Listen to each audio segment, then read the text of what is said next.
So, I've been dealing with a lot of jumping dogs lately. So how do you get ahead of it? How can you get ahead of your dog jumping? The problem with jumping is it is fundamentally rewarding for your dog. Your dog, when it was 2 weeks old, 3 weeks, 4 weeks, 5 weeks, 6 weeks, all it did was jump and pounce on all the other dogs. That's what it knew. It could jump on mom, and mom didn't really care if you jumped because you were so little. But now you come into, your puppy, your dog has come into a human household, and it still wants to jump because that's what's worked for the last month and a half. So now what do? Well, one very, very simple thing that I do, and many of you guys know this, is I hand feed my dogs. So as I'm hand feeding my dogs, what I'm especially careful about is that when I have food in my hand and my dog is jumping up to get the food, I'll lower my hand, to the ground, and then I will literally count to 3 in my head before I open my hand to give them food. This is a very powerful technique, but timing is everything here.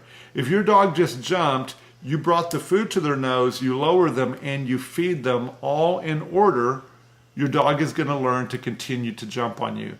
But what I like to do, like I said, is maybe they jump on me.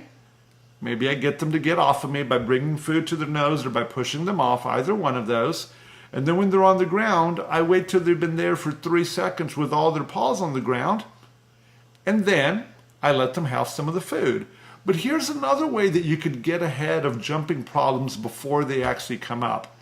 Lower the dog and make sure you put no reward on at least within 3 to 5 seconds of them jumping on you, but begin to play the game that I mentioned back at the beginning of this episode, is throwing food on the floor and making sure that you're never throwing it in the air, that you're throwing it underhanded, and the dog is just chasing the food along your floor, and it's going to stay and it's going to pounce on the ground, but it's not going to be throwing those jumps up.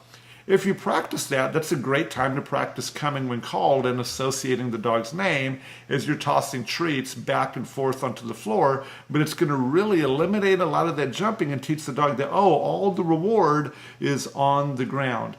But if your dog jumps on you and you have food in your hand and you lower them and immediately give them food, unfortunately that's going to tell your dog to jump more on you. But this is the way that I like to get ahead of dogs, jumping on me, is by teaching that all the reward is on the ground level.